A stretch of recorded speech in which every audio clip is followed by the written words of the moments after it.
파트 2. 맨발 걷기 시작.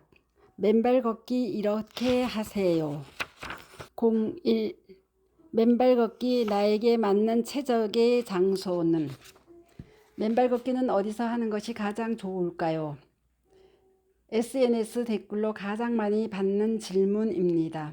큰 원칙부터 말씀드리면 내 발의 상태와 체력 수준, 맨발 걷기 하는 목표에 따라 달라집니다.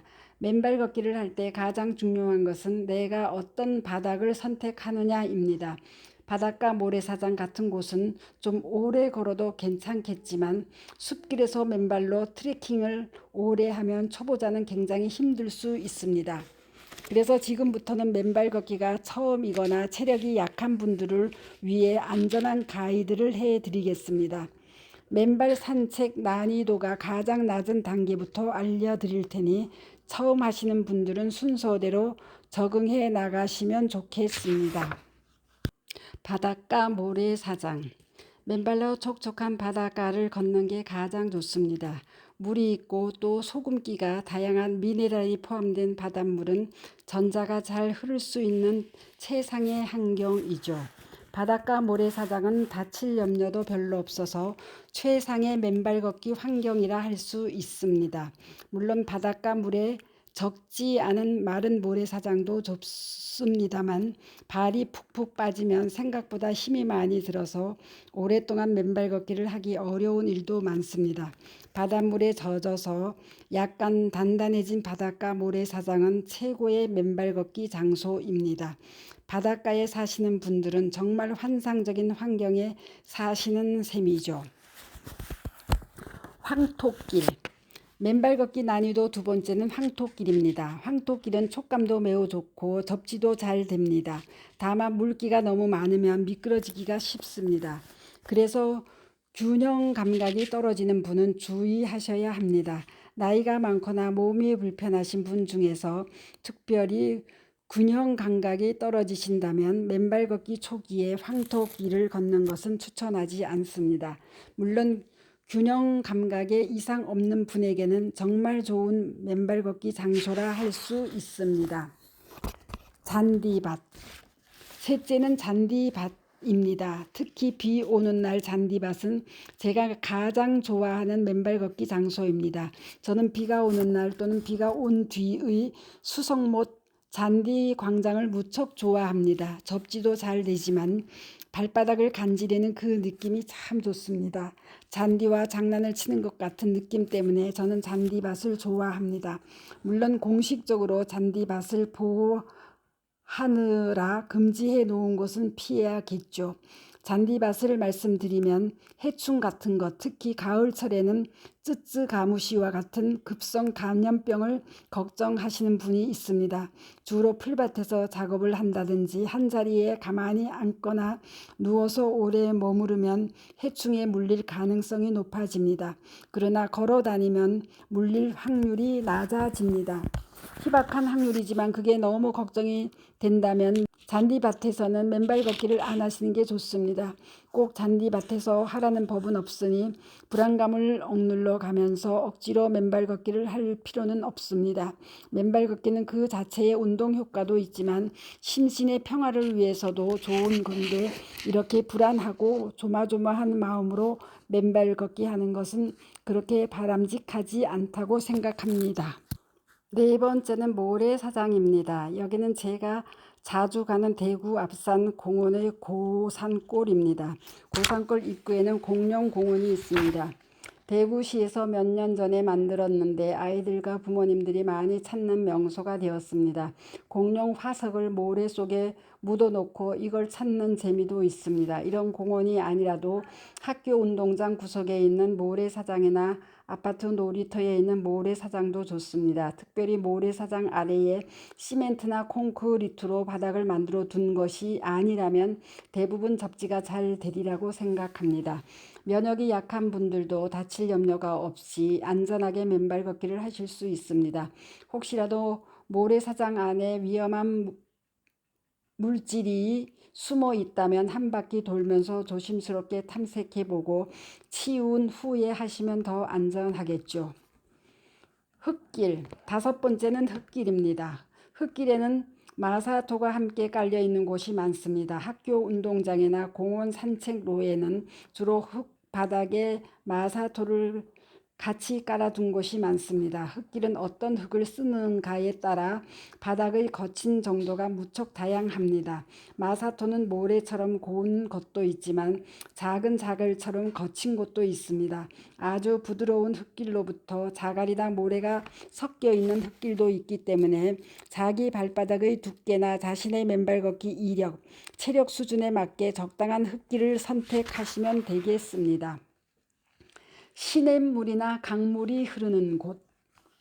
여섯 번째는 시냇물이나 강물이 흐르는 곳입니다. 냇물에는 돌이 많아서 발의 느낌은 좀 불편할 수 있습니다. 냇물도 바닥이 모래로 되어 있다면 얼마나 좋을까요? 섬진강 같은 곳은 강물에 모래사장이 넓게 깔려 있습니다. 그런 강가라면 맨발 걷기에는 아주 천국 같은 환경입니다. 그렇지만 돌이 좀 있는 곳에서는 그렇게 뛰어다닐 수가 없겠죠. 하지만 대부분 조심해서 걷기 때문에 돌이 있는 시냇가도 그렇게 위험하지는 않습니다. 비가 많이 온 후 산에 가면 시냇물이 콸콸 흐르는 모습을 볼 수 있습니다. 그럴 때 이게 웬 행제인가 하는 마음이 듭니다. 이제는 산에도 물이 많이 줄어들어서 이렇게 시원한 시냇물의 감촉을 마음껏 누릴 수 있는 기회가 그리 흔하지 않거든요.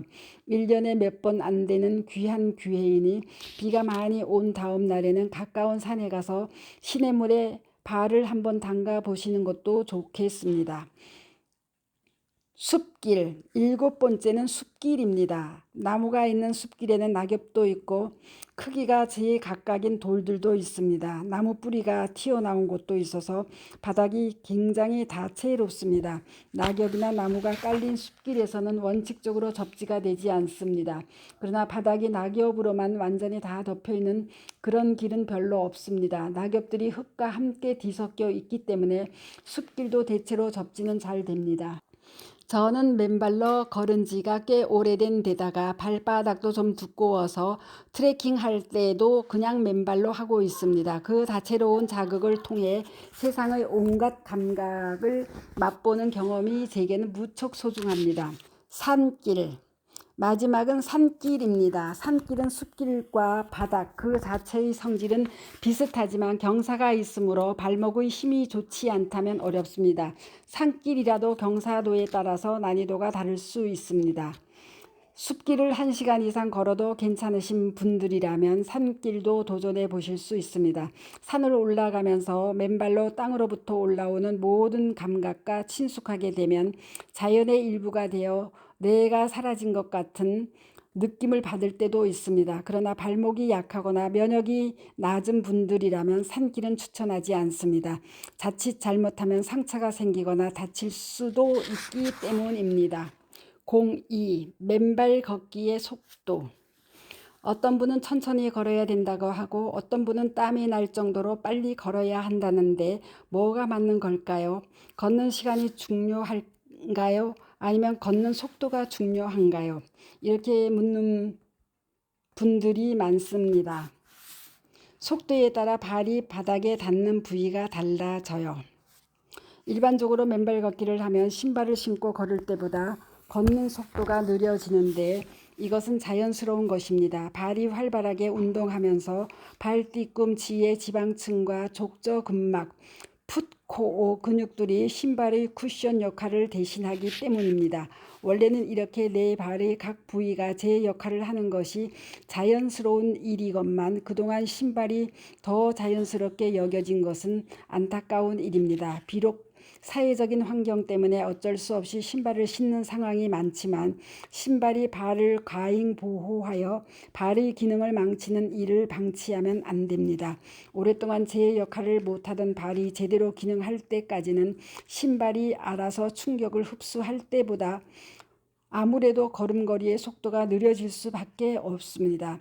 걷는 속도가 느릴 때는 뒤꿈치부터 바닥이 닿아도 큰 무리가 없습니다. 발의 아치가 효과적으로 몸을 앞으로 밀어주어서 오히려 효율적으로 걸을 수 있습니다.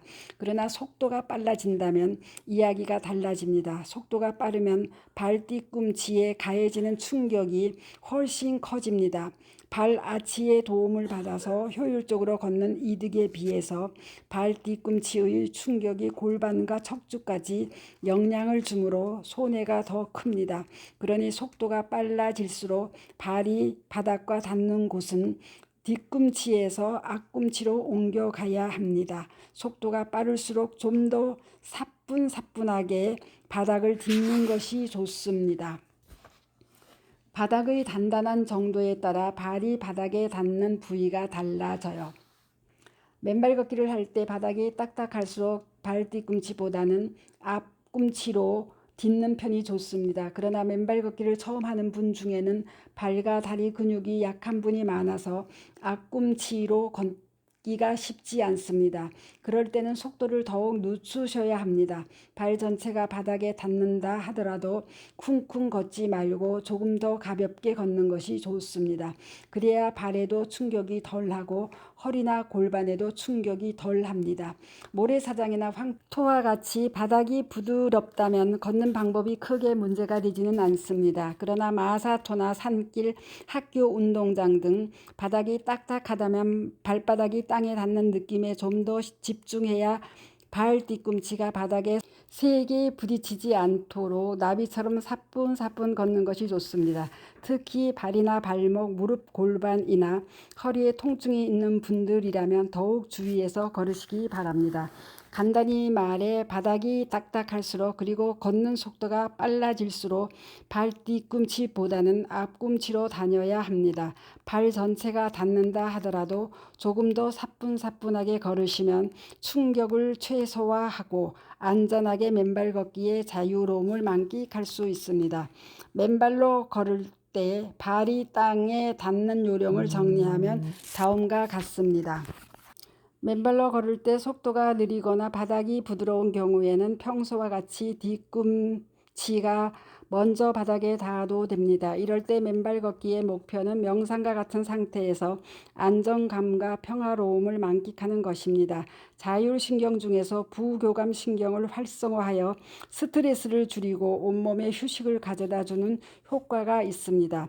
속도가 빠르거나 바닥이 딱딱할수록 앞꿈치로 바닥을 딛는 것이 좋습니다.